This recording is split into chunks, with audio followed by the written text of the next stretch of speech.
Hello, my name is Elisa, and since I only started getting into art a few years ago, I got to realize with time that looking at art is much more interesting when you've got some kind of background knowledge on its history because it's absolutely beautiful.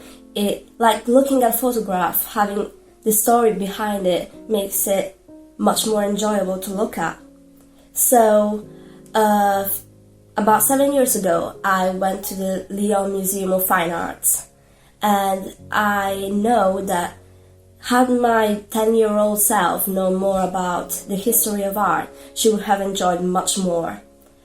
So I find this an amazing opportunity, this opportunity that the Doncaster Council is giving to young people, and all the whatever age, to get more knowledgeable about the history of art. A really great opportunity to enjoy it and educate yourself in a fun way and really getting to know this beautiful language that is art. If there was an art movement which has influenced modernism most and given 1900s art its kickstart, that would be post-impressionism. Post-impressionism developed in 1885 when a few artists started to get more visually and conceptually diverting from the French Impressionist art style. Part of the movement of artists was Paul Cézanne, Vincent Van Gogh, Georges Seurat, and Paul Gauguin. While Impressionism focused more on sacrificing details to capture true light from life, Post-Impressionists were more prone to sacrificing light and color accuracy to evoke strong emotion, which led to unnatural or exaggerated saturation of colors. Despite the fact that light wasn't depicted accurately by Post-Impressionists, it was used nonetheless to create a sense of surrounding mood. Louis Lanquetin and Van Gogh both merged a juxtaposition of warm and cool hues, specifically yellow and blue, to give that impression of the cold air of the night next to the heat of the gatherings of people who were in town centers and bars. The choice of colors may not be accurate to reality, however it engages the viewer more and engulfs him into the scenery.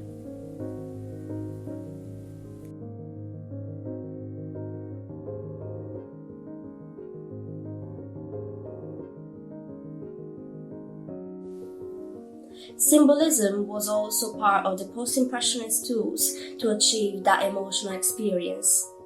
For instance, Van Gogh had a recurring pattern of swirls in his paintings, which might relate to his shifting and deteriorating state of mind. The iconic Starry Night was painted when the artist was recovered into an asylum at Saint-Rémy-de-Provence. The imagery leans on the fantastic due to exaggerated lights and swirls. However, also many of the aspects in the painting, for example the town, which he couldn't have possibly seen from his window. Many mathematicians and scientists have tried to explain why he would have seen these swirls. However, since Van Gogh was a post-impressionist, it is simply possible that he had imagined it and that he was just trying to depict his emotional turmoil.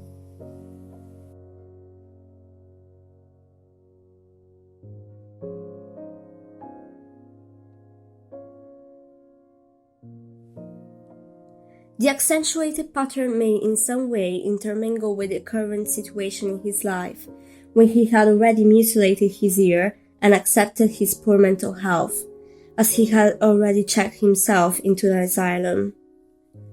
The progression of his broken color technique becomes gradually more evident with time, especially in the last 3 years of his life. In comparison to his series of sunflowers, some which had been painted to decor the yellow house he was going to share with his friend Gauguin, his last painting features broken segments which were a step further from the swirls he had started to display after his fight with Gauguin and his mental breakdown.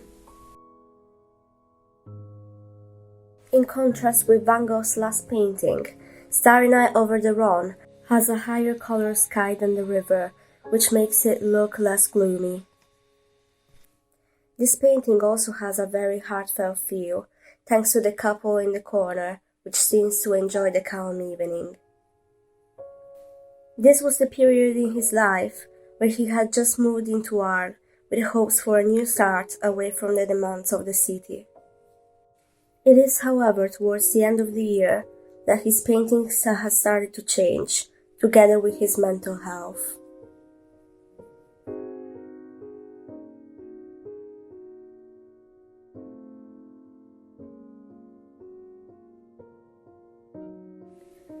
Brushwork can be easily seen in his early work.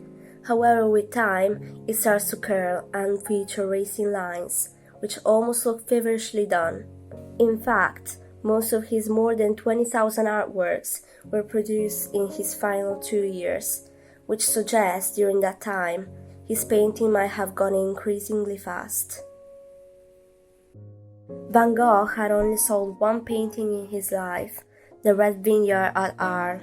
The rest of his paintings were made famous only after his death by his brother's wife and children. Now, his portrait of Dr. Gachet is one of the most expensive paintings ever sold at an auction, and it sold for $82.5 million in under 3 minutes, which would be more than £65 million. Although post-impressionists were unified by the need to break from impressionism and focus on emotions, they all had different stylistic choices to reach that goal. Van Gogh had his swirling, Seurat his pointillism, and Cézanne his geometric approach, which later influenced Cubism.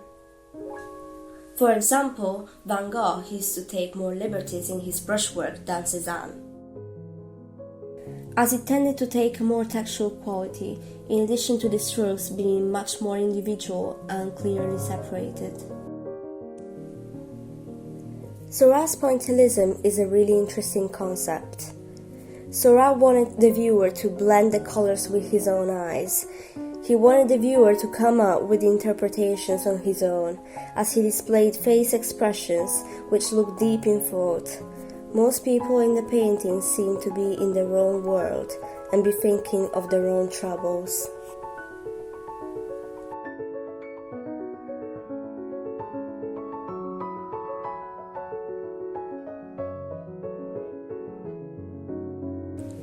I personally really admire the work of post-impressionists, as they were really revolutionary in their own time.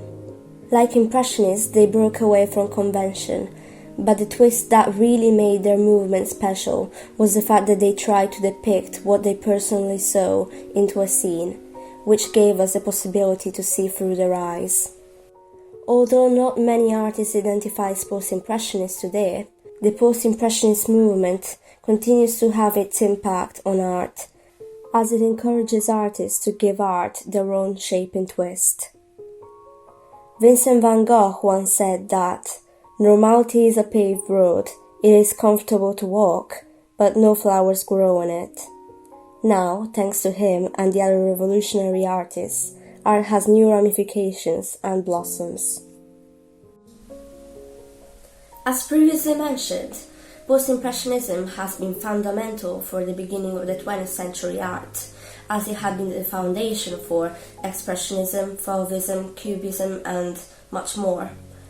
And the term post-impressionism had only been invented decades after, so that it could attribute to a group of artists, and that would be Seurat, Gauguin, Cézanne, and Van Gogh, and some other impressionists, that fundamental step that they took away from impressionism and that inspired these other movements. I would like to thank the Doncaster Council for sponsoring this informative program about art movements. And I would like to also thank the Doncaster Art Fair for the support that they give to local artists by displaying and selling their work. The Doncaster Art Fair sets up and displays work multiple times a year. I really find it an amazing opportunity for emerging artists, as it constantly keeps active and comes up with ideas to support art in the local area. I hope this video has been useful and it gives the opportunity to look at art in that different light, where it is in Doncaster or further, once things have calmed down. Take care.